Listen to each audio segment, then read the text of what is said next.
অনেকদিন তো বই নিয়ে কথা বলা হইতেছে না, তো ভাবলাম যে আসলে কথা বই তো কিছু পড়াই হয়। মানে কিছু বলে রাখলে ভালো। তো এই জায়গা থেকে হচ্ছে একটা বই নিয়ে কথা বলতে চাইতেছি। সেটা হচ্ছে আপনার ফরাইজে আন্দোলন আত্মহত্যার রাজনীতি। বইটা এডিট করছেন ফাহমিদুর রহমান। তো ফরাইজে আন্দোলন নিয়ে তো আসলে কথাবার্তা আছে কিছু, মানে কিছু শুরু হইছে। ওইভাবে মেইনস্ট্রিম হিস্ট্রি আলোচনাতে খুব বেশি আসে না, বা যা আসে তা তো বেশ গতানুগতিক কথাবার্তাই। তো আহ, এই বইটা নিয়ে হচ্ছে ৩টা পার্টে কথা বলার চেষ্টা করব। মানে পড়ার সময় তো আসলে অনেক কিছুই মাথায় আসে, অনেক কিছু হয়তো নোট ডাউন করে রাখা হয়, কিন্তু বলার সময় বা লেখার সময় তো আসলে আর সবগুলো বলা হয় না।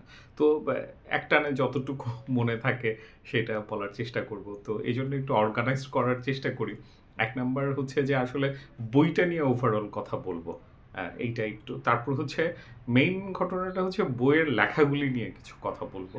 তারপর হচ্ছে ফরাইজি আন্দোলন নিয়ে বা আমার যা অ্যাসেসমেন্ট বা অবজারভেশন সেই জায়গাটা নিয়ে কথা বলবো। তো প্রথমে বইটা নিয়ে যদি কথা বলি, ফরাইজি আন্দোলন নিয়ে বই একটা কম্পাইল করা এটা তো খুব ভালো কাজই হয়েছে, কিন্তু আসলে সম্পাদনার জায়গাটা আমি যেভাবে বুঝি সেটা হচ্ছে যে আসলে অনেক বেশি বাছাই করার ঘটনা।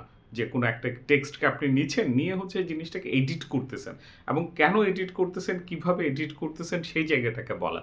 তো ফাহমিদুর রহমান সাহেব যেটা করছেন, উনি অনেকগুলি লেখা এখানে কম্পাইল করছেন, কিন্তু কোনটা কোন জায়গা থেকে নিছেন, কেন নিছেন, কোনটার কোন অংশ আসলে দেখা উচিত, বোঝা উচিত, এই জাতীয় কোনো একটা এডিটোরিয়াল নোট লিখলে আমার ধারণা ডিরেকশনটা বেটার হইতো। অনেকে আসলে এটা করতে চান না। তো এইটা আমি খুব পজিটিভলি দেখি না। যেমন ওই যে কাইকাওস নামে একজন হচ্ছে কিছু হিস্ট্রিক্যাল ডকুমেন্টস হচ্ছে কম্পাইল করেন, ইতিহাসের ছিন্নপত্র নামে। ওনার ৩টা পার্ট বের হইছে। আমি একটা পার্ট কিনছিলাম।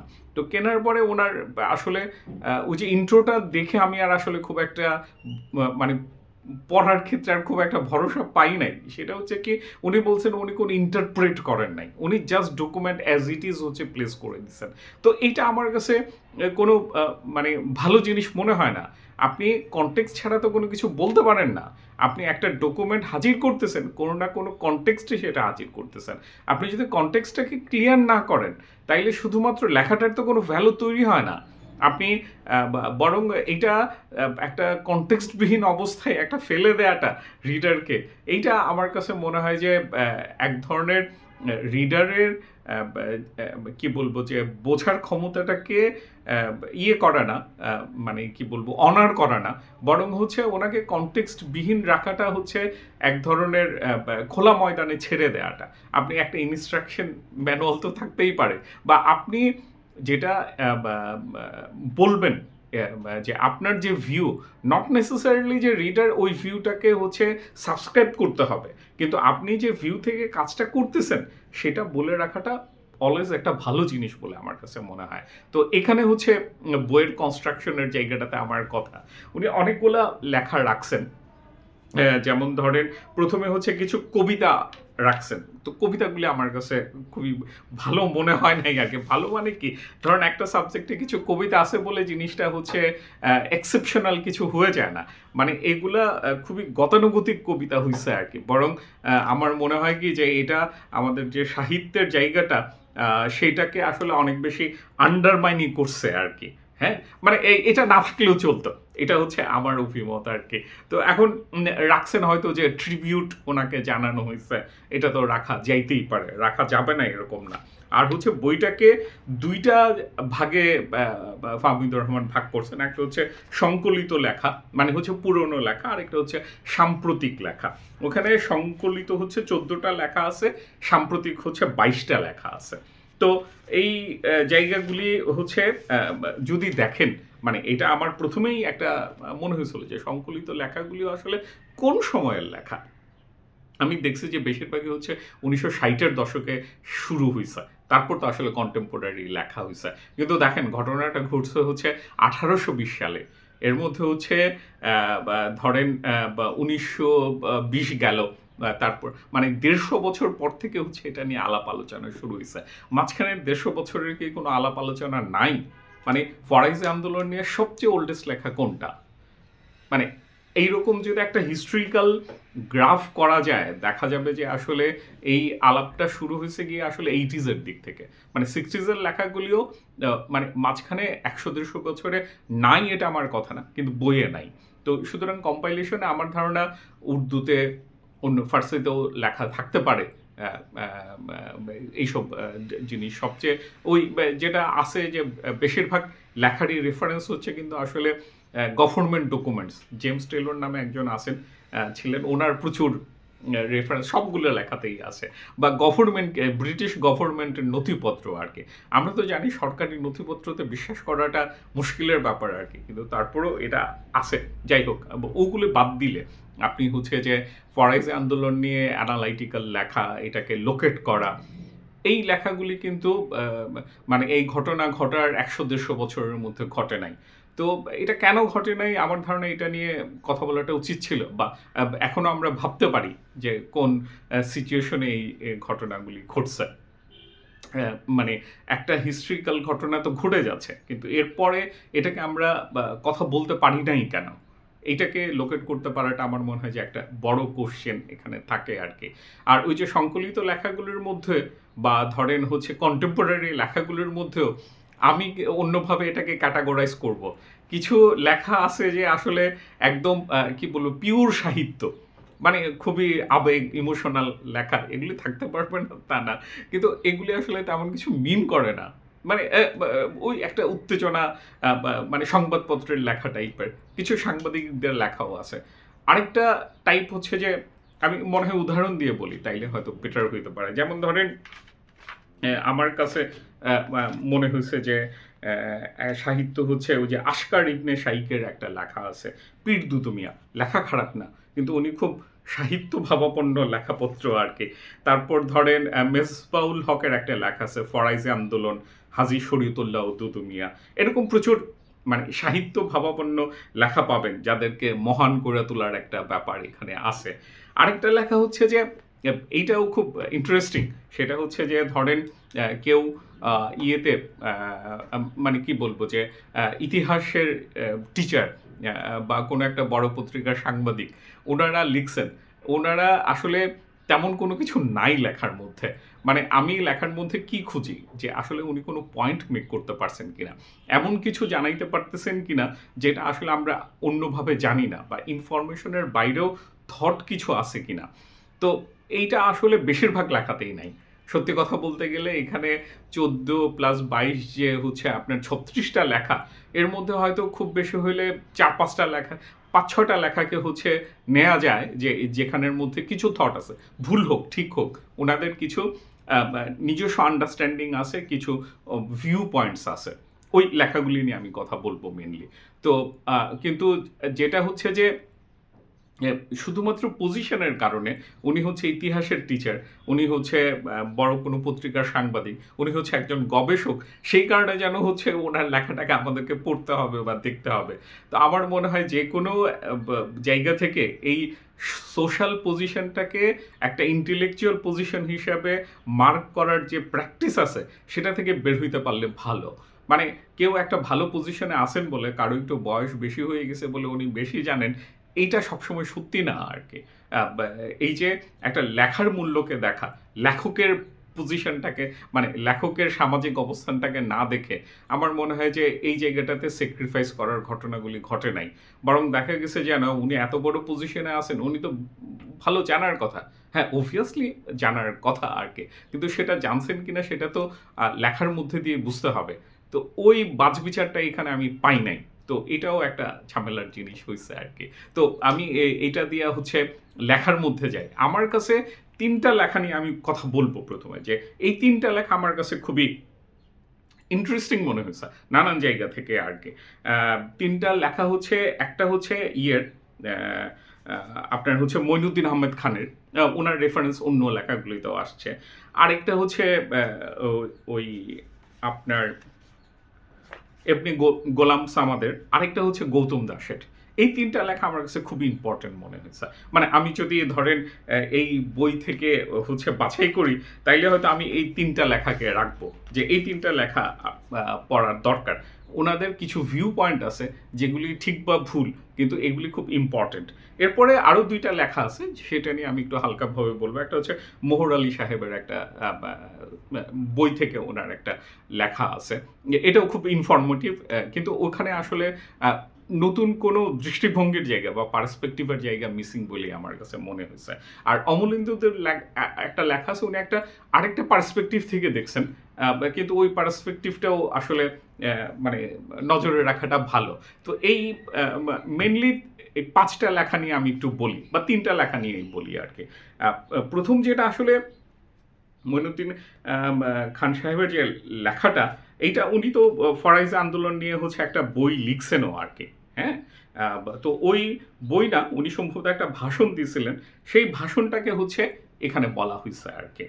হ্যাঁ, আমি যদি ওনার লেখার যে ইন্টারেস্টিং জায়গাটা, যে কোন জায়গাটাকে আমি খুব সিগনিফিক্যান্ট বলতেছি, হ্যাঁ, সেটা হচ্ছে ওনার লেখার নাম হচ্ছে ফরাইজি আন্দোলন। হ্যাঁ, 53 পেজে এটা আছে, কিন্তু আমি একটা জায়গাকে হাইলাইট করতে চাই আর কি ওনার লেখার মধ্যে।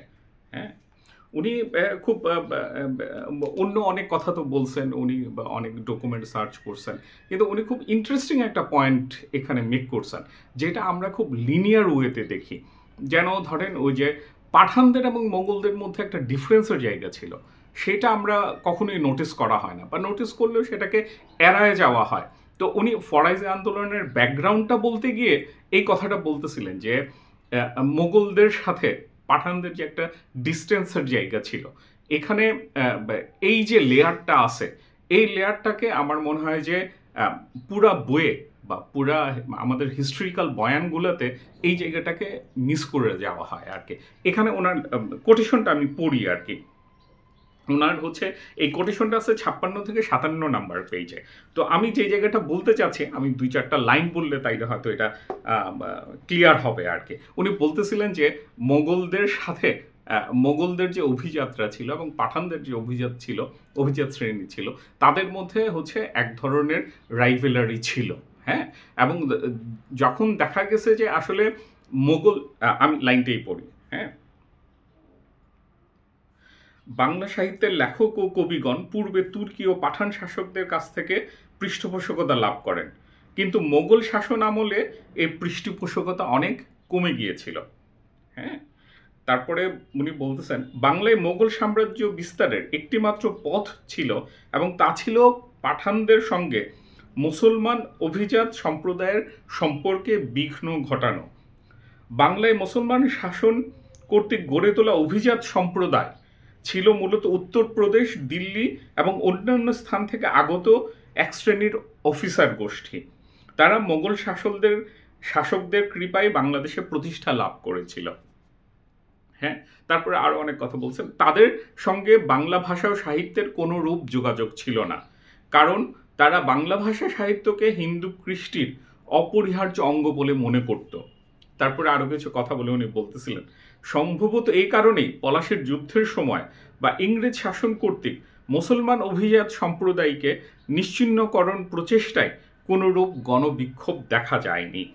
মানে এইটা মানে খুবই ইম্পর্টেন্ট একটা কথা। মানে হয়েছে কি, হিস্ট্রি জায়গাগুলিতে আমরা অনেক সময় ছোটোখাটো জায়গাগুলিকে নোটিস করি না। হ্যাঁ, কিন্তু এই যে জায়গাটা, যে তখন যারা মোগলরা আসছিল, মোগলের সাথে অফিসাররা আসছিলেন, ওনারা ছিলেন উর্দু ভাষী এবং ওনারাও মুসলমান ছিলেন, কিন্তু তুর্কির যারা ছিলেন, মানে যারা পাঠান ছিলেন, ওনারা কিন্তু হচ্ছে মানে বাংলা লিটারেচারকে হচ্ছে ওনারা ইয়ে করতেন, মানে ফাইন্যান্স করতেন, ইয়ে দান খয়রাত করতেন আর কি, যে এগুলি যাতে হয়। তো এইটাকে যারা হচ্ছে আসছে মোগলদের সাথে অভিজাত শ্রেণী, ওনারা কিন্তু হচ্ছে এটাকে হিন্দু অনেক কালচারের জায়গায় মনে করতেন। এই যে উর্দু বাংলার যে জায়গাটা, মানে রাইভেলারির জায়গাটা, এটা এই ঘটনা থেকে টের পাবেন আর কি।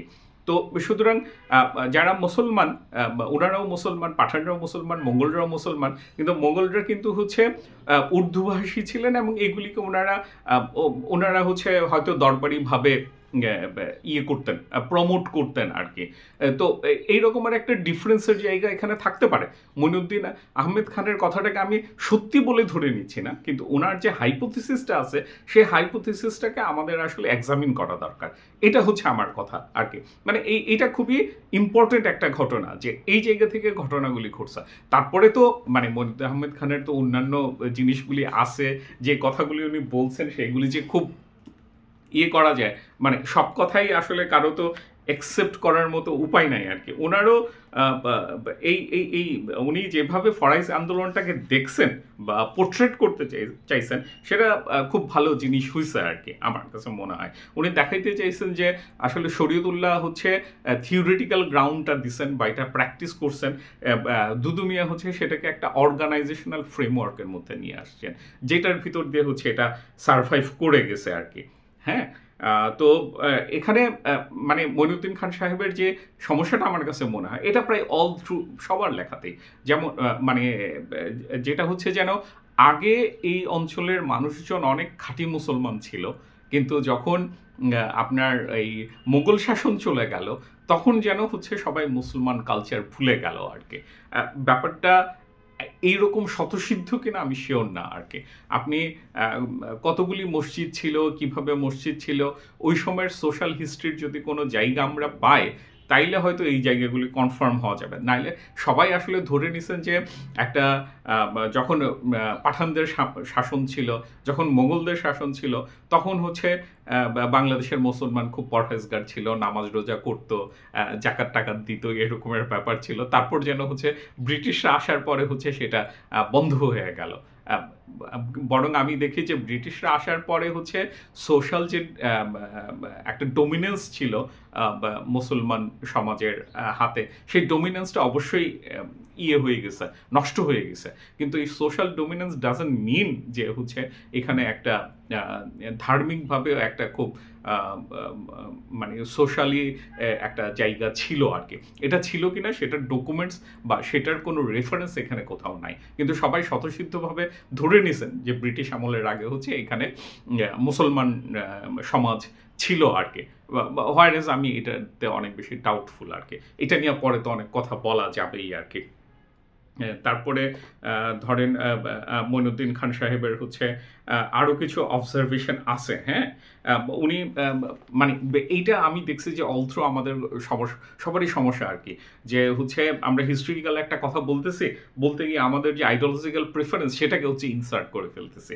যেমন ধরেন এরকম একটা স্লিপ অফ টাঙের মতো এই ঘটনা বলা যায়, 59 পেজে আছে। উনি বলতেছেন যে এটার বর্ণনাটা দিয়ে আর কি, যে আগে বা কিভাবে মুসলমান সমাজ হচ্ছে অধঃপতিত হয়ে যাচ্ছিল সেটা থেকে উনি বলছেন, এবার তারা বুঝতে পারলো এই রাজনৈতিক পরাজয় ও অবনতির প্রধান কারণ এছাড়া আর কিছু নয়, যে তারা ইসলামের মূল শিক্ষা থেকে অনেক দূরে সরে পড়েছে।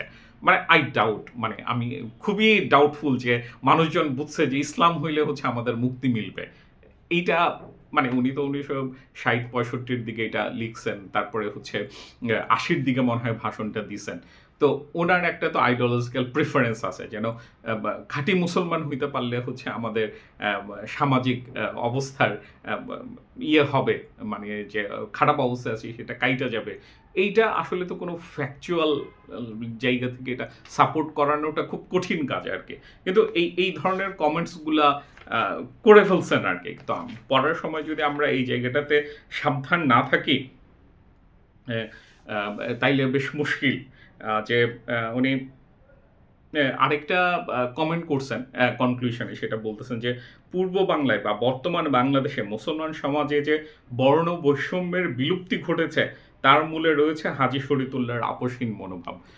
মানে এটাও মানে ধরেন বর্ণ বৈষম্য, বা আমি তো মনে করি আমাদের এখানে কাস্ট সিস্টেম সোসাইটিতে খুব ভালোভাবে আছে। এই কাস্ট সিস্টেমের হচ্ছে আমি দেখি যে এটার ফরম্যাটগুলি চেঞ্জ হয়, কিন্তু এটা পুরোপুরি বিলুপ্তি ঘটছে এটা আমি মনে করি না। আপনার আমাদের সমাজে ডাক্তার একটা ক্লাস, কেরানি সমাজ একটা ক্লাস, হ্যাঁ, ওনারা লোয়ার ক্লাস। নার্স একটা লোয়ার ক্লাস। তো এই রকমের ক্লাসের ব্যাপার এইটা যতটা না ধার্মিকভাবে আছে সেটা পেশাগতভাবে অনেক বেশি আছে। মানে মুসলমান সমাজে বিলুপ্তি ঘটে গেছে এইটা মনে হয় অনেক বড় ক্লেম করা আরকি। এইটা মানে এইরকম ব্যাপার আছে। তো এইটা হচ্ছে মানে হচ্ছে মইনুদ্দিন তারপরেও যে মইনুদ্দিন আহমেদ খান হচ্ছে এই যে ডিফারেন্সের জায়গাটা আইডেন্টিফাই করছেন পাঠান অ্যান্ড মোগল এবং দেন হচ্ছে শরীয়তুল্লাহর যে কাজটা শুরু করলেন উনি।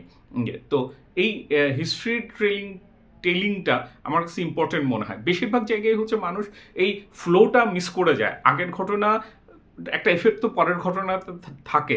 যেমন ধরেন ওই যে ১৭৫৭ খুবই আমাদের এখানে হাইলাইট করা হয় পলাশির যুদ্ধ। কিন্তু আসলে ইংরেজরা তো আসলে দেওয়ানি পাইছে হচ্ছে ১৭৬৪-তে হচ্ছে ইয়ের পরে মানে বক্সারের যুদ্ধের পরে।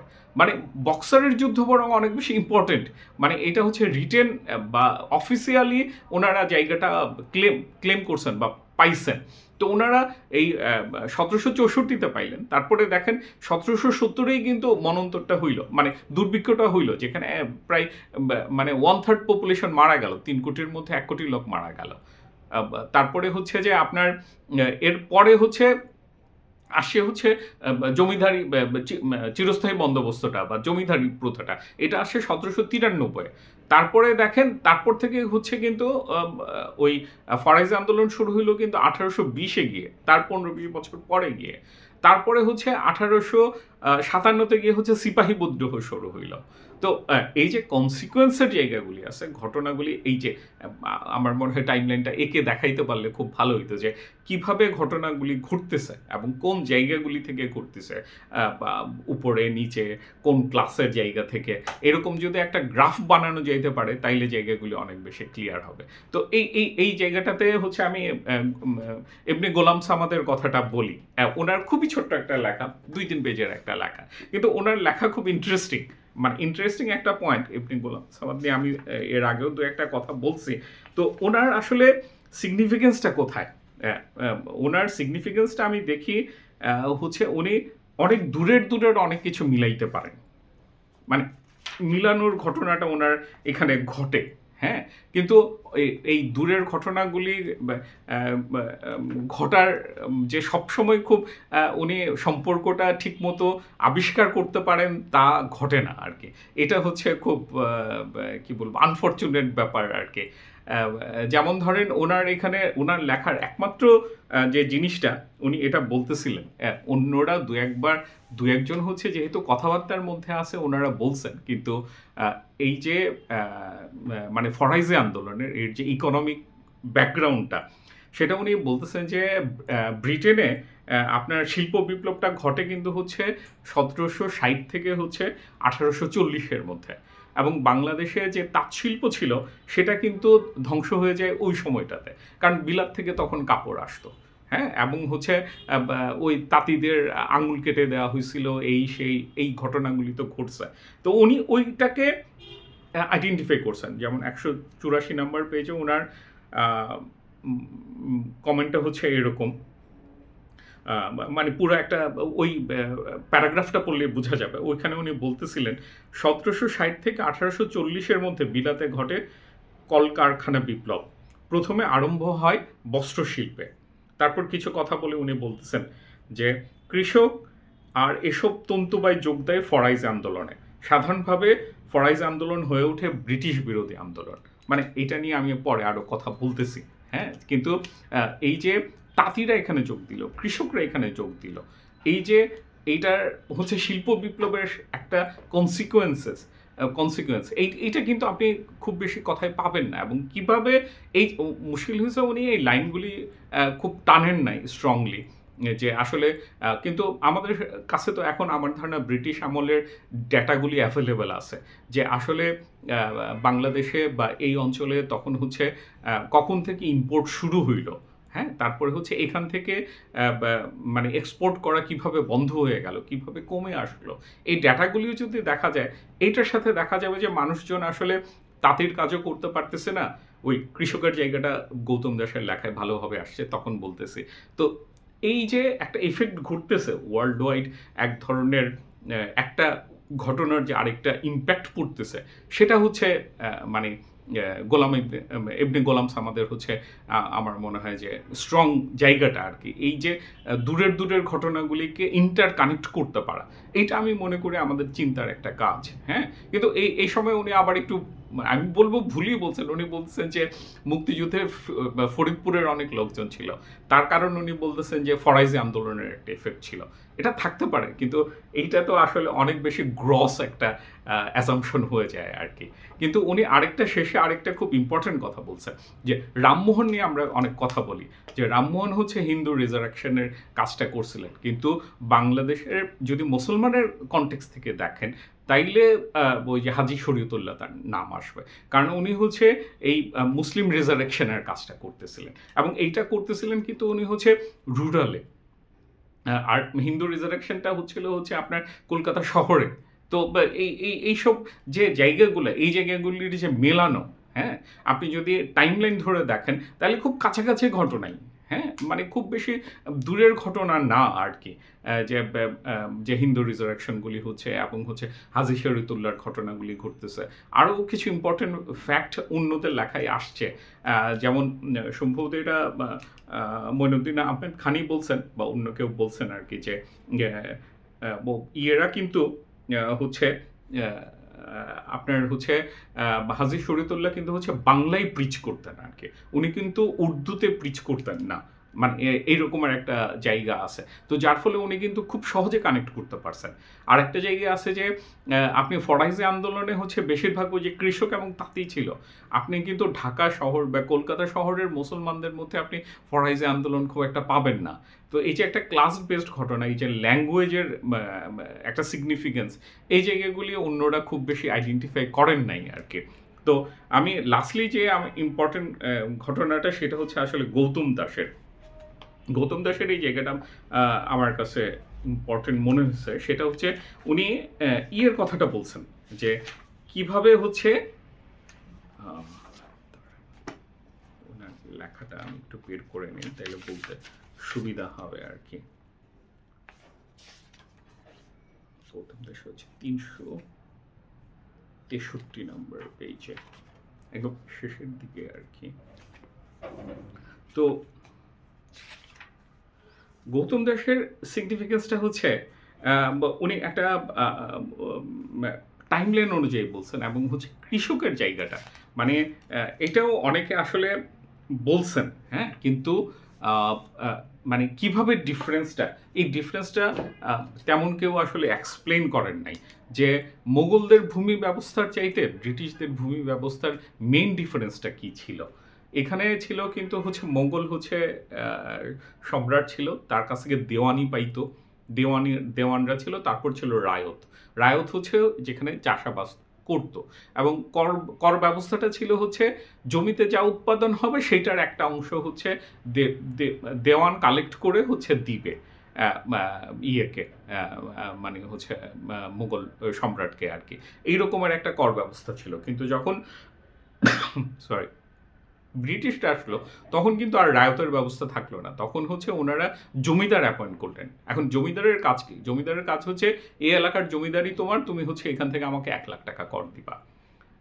এখন যদি ফসল না হয়, কোনো ঝামেলা হয়, সেটা মানে কারো কোনো কনসার্ন না, ওই কৃষককে এটা দিতেই হবে আর কি, যে জমিদারের প্রজা হবে, মানে প্রজা, জমিদার, তারপরে হচ্ছে ওই ইস্ট ইন্ডিয়া কোম্পানি। কিন্তু এখানে ছিল হচ্ছে আপনার উল্টাটা, যে আপনি আগে প্রোডাকশন করবেন, আপনার কি হইল, আপনি যদি ধরেন 10 মণ চাল হইল, আপনি 1 মণ চাল দিয়ে দিবেন, এরকম।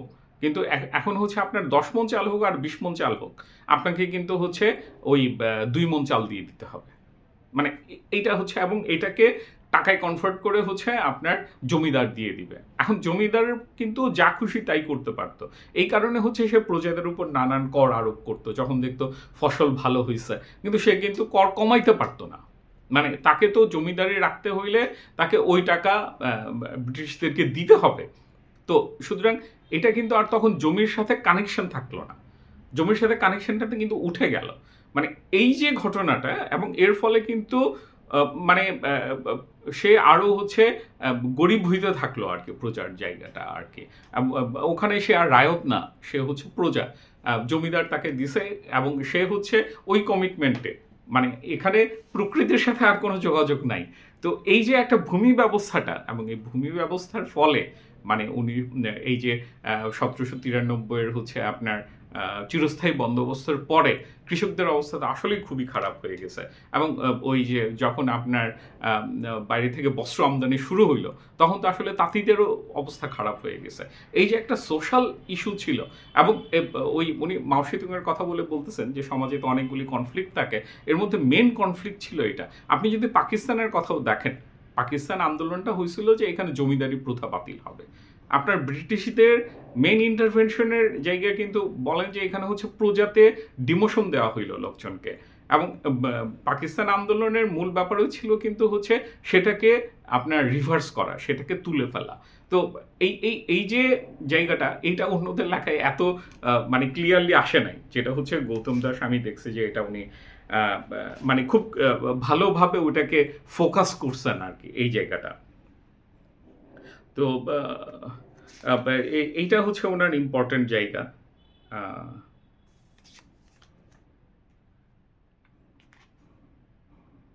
আরেকটা উনি লাস্টে একটা কমেন্ট করছেন, যেটা যেটাও খুব ইম্পর্টেন্ট আর কি। সেটা হচ্ছে যে উনি বলছেন যে মুসলমান পরিচয়, মুসলমান, এটা 370 নম্বর পেজে, মুসলমান এই নাম নিয়ে কার্যকর গণপ্রতিরোধের পথ প্রদর্শক তিনি ওই শরীয়তুল্লাহকে বলতেছেন যে আপনি মুসলমান হইতে যাচ্ছেন, এটা ইটসেলফ যে একটা হচ্ছে ইয়ের ঘটনা, মানে হচ্ছে রেভলিউশনারি ঘটনা। এটা বাংলাদেশের সমাজে তো আসলে এটা তৈরি হয়েছে যে আপনি দাড়ি রাখতেছেন, লুঙ্গি পরতেছেন, এটা ইটসেলফ মানে আপনি মুসলমান ক্লেম করতেছেন, এটাই একটা রেভলিউশনারি ব্যাপার হয়ে গেছে আর কি। তো আমার তিনজনের এই তিনটা পয়েন্ট আমার কাছে খুব সিগনিফিকেন্ট মনে হয়েছে এই বইয়ে। তারপরে যে মোহর আলী সাহেবের যে লেখাটা আছে, ওনার লেখা অনেক বেশি ডিসক্রিপটিভ। আমার মনে হয়েছে যে উনি অনেক বেশি রেফারেন্স আসলে ব্রাউজ করতে পারছেন, অনেক কিছু কনসিডার করতে পারছেন। কিন্তু ওইভাবে যদি বলেন, ওনার আসলে একটা ইতিহাসের বর্ণনা দিয়ে গেছেন, কিন্তু ওনার ইতিহাসের বর্ণনাটার মধ্যে আমি দেখি নাই যে ওই রকম কোনো সিগনিফিকেন্ট পয়েন্ট আছে যেটা অন্য কেউ আসলে ক্লেম করতে পারে নাই। তবে ওনার একটা খুব সাইডলাইনের একটা ঘটনা কিন্তু খুবই ইন্টারেস্টিং। সেটা হইতেছে যে উনি পত্রপত্রিকার কথা বলতেছেন যে কলকাতায় যেসব পত্রপত্রিকা ছিল, যেমন আমরা এখনও তো আসলে পত্রিকার ইয়ে দেই, রেফারেন্স দেই আর কি। কিন্তু এই যে মিডিয়া হাউসগুলা, এরা যে শুধুমাত্র এখনকার ব্যবসায়ীদের হচ্ছে পালাকুত্তা, তাকে মানে এটা নতুন ঘটনা না। কলকাতার যেসব পত্রিকাগুলি ছিল, এগুলি ছিল জমিদারদের ফাইন্যান্সেই আসলে এগুলো চলতো আর কি। উনি সমাচার দর্পণের কিছু রেফারেন্স দিছেন। তারপরে হচ্ছে ওই যে প্যারিদাস, ওই যে প্যারিচাঁদ মিত্রর কিছু রেফারেন্স দিছেন, যে যারা হচ্ছে ওই ফরাইজের বিপক্ষে এবং হচ্ছে আপনার জমিদারদের পক্ষে হচ্ছে কলম ধরছেন আর কি। তো পত্রপত্রিকা সবসময় হচ্ছে ওই রোলটা প্লে করছে, যে ক্ষমতার ফেভারে থাকার আর কি। এইটা সবসময় খুব ইয়ে ছিল, মানে জনগণের পক্ষে ছিল। এই ঘটনা কিন্তু কমই ঘটছে, একদম শুরু থেকেই এটা ক্ষমতার জায়গাগুলোকে হচ্ছে একটা পিলার হিসেবে কাজ করে গেছে। মানে ক্ষমতার সমালোচনা করে নাই তা না, কিন্তু একই সাথে এটা খুব কম সময়ে ইন্ডিপেন্ডেন্ট রোল প্লে করতে পারছে। তো এটা মোহর আলীর লেখাতে পাওয়া যায় আর কি। উনি খুব ছোট্ট করে, কিন্তু এই রেফারেন্সটা আমার ধারণা হচ্ছে যে টানা যেতে পারে আর কি, মানে এটা খেয়াল করা যেতে পারে বা ওনার লেখায় যে পত্রিকাগুলি এই কাজ করছে আর কি। উনিও এইটার কথা বলতেছিলেন যে নেতৃত্ব এবং সমর্থনের প্রশ্নে ফরাইজি আন্দোলন ছিল একটি গ্রামীণ গণ আন্দোলন, যার রাজধানী কলকাতার সাথে কোনোরূপ সম্পর্ক ছিল না। তো এই জিনিসগুলা হচ্ছে মানে মোহর আলী সাহেবের লেখাটাও ভালো, ডিসক্রিপশন হিসাবে ভালো একটা ডিসক্রিপশন আর কি। এইটা আমার কাছে মনে হয়েছে। আরেকটা লেখা আছে হচ্ছে মানে মানে এখন খারাপ লেখাগুলি নিয়ে আমি আর বললাম না, কিন্তু একটা খারাপ লেখা নিয়ে আমার মনে হয় যে বলা উচিত। সেটা হচ্ছে সুপ্রকাশ রায়। ওনার নামটাই খুব ইনসাল্টিং। সেটা হচ্ছে ফরিদপুরের ফরাজি আন্দোলন। হ্যাঁ, মানে উনি হচ্ছে এটা ফরিদপুরের আন্দোলন, চিন্তা করে দেখেন। মানে এটা হচ্ছে একটা মানে ঢাকাতেও নাই, অন্য কোথাও নাই, কিন্তু এবং উনি শুরুও করছেন এইভাবে যে হচ্ছে ফরাজিগণ ফরিদপুরের একটি সম্প্রদায়, মানে ওনারা কিন্তু মুসলমান না, কিন্তু ঝামেলা আছে আর কি। তারপর হচ্ছে দুদু মিয়া হচ্ছে এই ধর্মমতের প্রবর্তক, হ্যাঁ। তারপরে উনি লিখতেছেন যে শরীয়তুল্লাহর জীবন কাহিনী লিখতে গেলে তাহার পিতামাতার সঠিক পরিচয় জানা ছিল না। হ্যাঁ, মানে খুবই ইনসাল্টিং কিছু ফ্রেজেস আছে। কিন্তু মুশকিল হচ্ছে এখানে তো দুই ধরনের লেখাই আছে। এক ধরনের বামপন্থী ধারার লেখা, যারা প্রমাণ করতে চাইছেন যে ফরাইজি আন্দোলন হচ্ছে একটা শ্রেণী সংগ্রাম, কৃষক বিদ্রোহ, হ্যাঁ, ধর্ম সাইডলাইনের ঘটনা।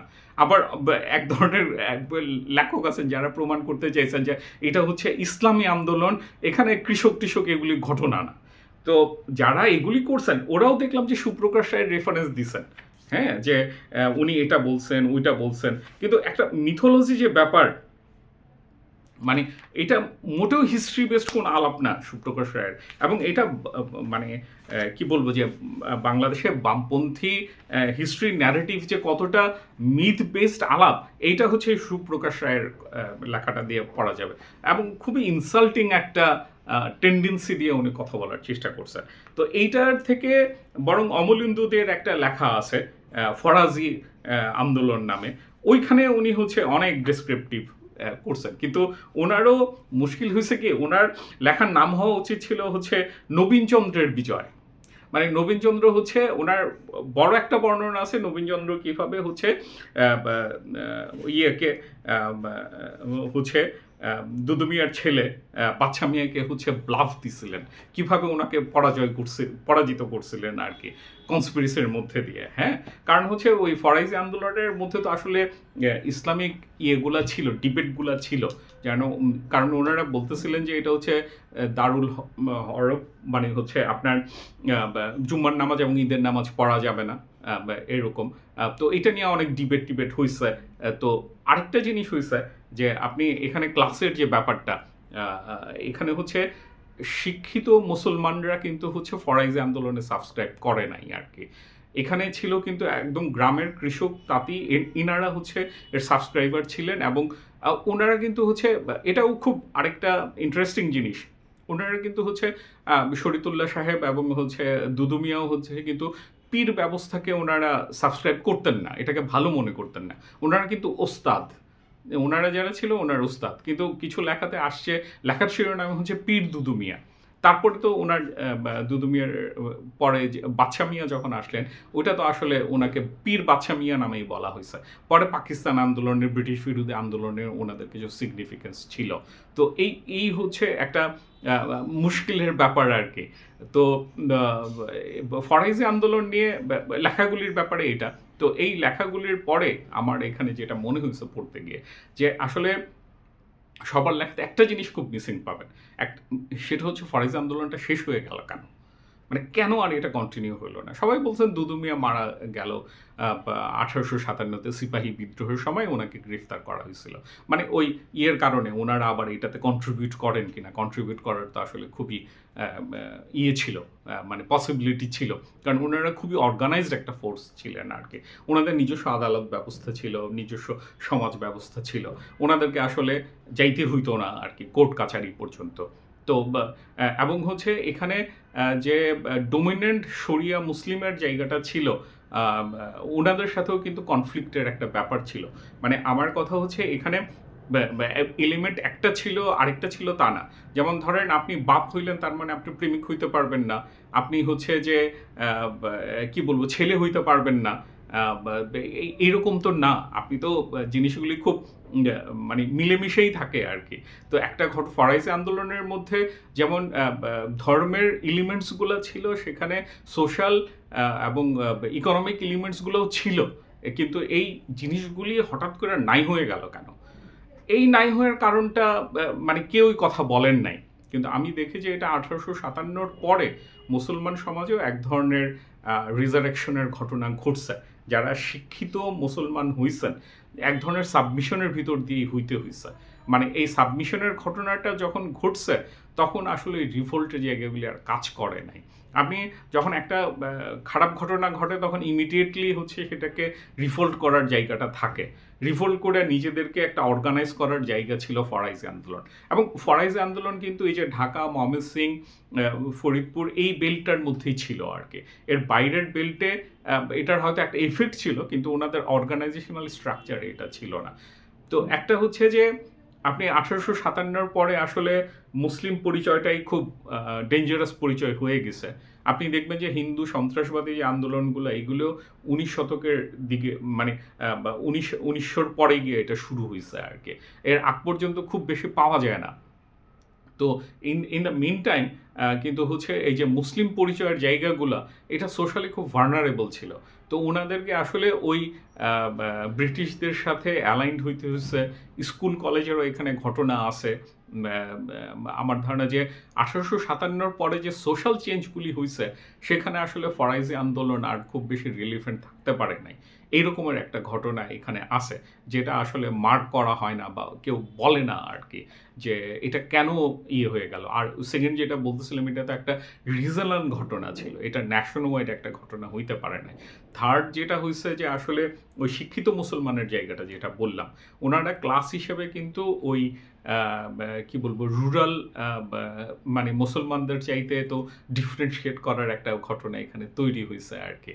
তো এটা 1857 একটা ব্রেক ইভেন পয়েন্ট, যেখান থেকে আসলে এইটা আর সামনের দিকে মানে আগানোর কোনো জায়গা তৈরি হয় না। আর একটা সোশ্যাল নর্মসের যে জায়গাগুলো ছিল, ওনার যে ফরজ কাজ করতে হবে, মানে রোজা রাখতে হবে, নামাজ পড়তে হবে, হজ, যাকাত, এগুলোতে এই যে ইসলামী জায়গাগুলি, আমার ধারণা এগুলি সোশ্যালি তখন অ্যাকসেপ্টেড হইতে শুরু করছে। তো এই অ্যাকসেপ্টেন্সের কারণেও হচ্ছে যে আসলে এটাকে আর মুভমেন্ট আকারে নেয়ার দরকার পড়ে না। যেমন ধরেন ওই যে নারী শিক্ষা তো বেগম রোকেয়ার সময় দরকার পড়ছে যে এটা একটা মুভমেন্ট আকারে নেয়া।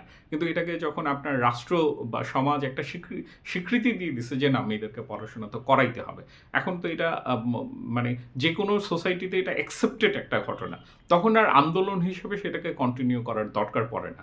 তো এই যে নামাজ পড়তে হবে, রোজা রাখতে হবে, এই যে ফরজ কাজগুলির বলা, এইগুলো তো আসলে আমাদের এখানে মুসলমান সমাজে এটা অ্যাকসেপ্টেড হয়ে গেছে, যার ফলে এটারও সোশ্যাল মুভমেন্ট হিসাবে এটার আর ইয়ে থাকেন, রিলিভেন্সটাও কমে গেছিলো।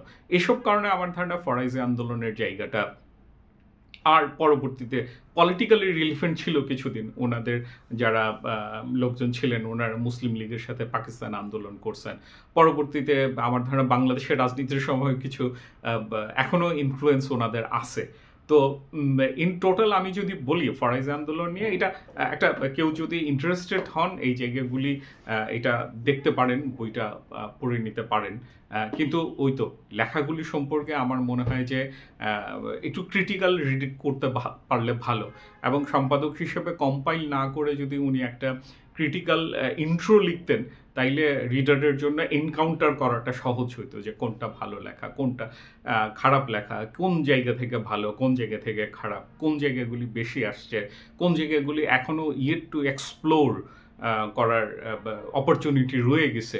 এইগুলি আমার ধারণা একজন যদি কনশাস রিডার পড়তে চান তাইলে হয়তো এই জায়গাগুলিকে লোকেট করতে পারবেন। তো ওভারঅল যদি ফরাইজি আন্দোলন নিয়ে আমার মনে হয় যে আরও প্রশ্ন আমাদের করা উচিত, এটার হিস্ট্রিক্যাল জায়গাতে লোকেট করা উচিত, এটা শুরু কিভাবে হইল, কেন হইল, মানে এবং এটার ইন বিটুইন বর্ণনাগুলো আছে, কিন্তু তারপরে এটা কেন আর রিলিভেন্ট থাকলো না, এই জায়গাগুলোকে আরও এক্সপ্লোর করার স্কোপ আছে আর কি। তো আই গেস যদি আমাদের এখানে বাংলাদেশ নিয়ে চিন্তাভাবনা হয়, ইন্টেলেকচুয়াল কাজকর্ম হয়, তাইলে অনেকেই হয়তো আরও এই জায়গাটাতে কন্ট্রিবিউট করতে পারবেন আর কি। তো এটা হচ্ছে আমার কথা।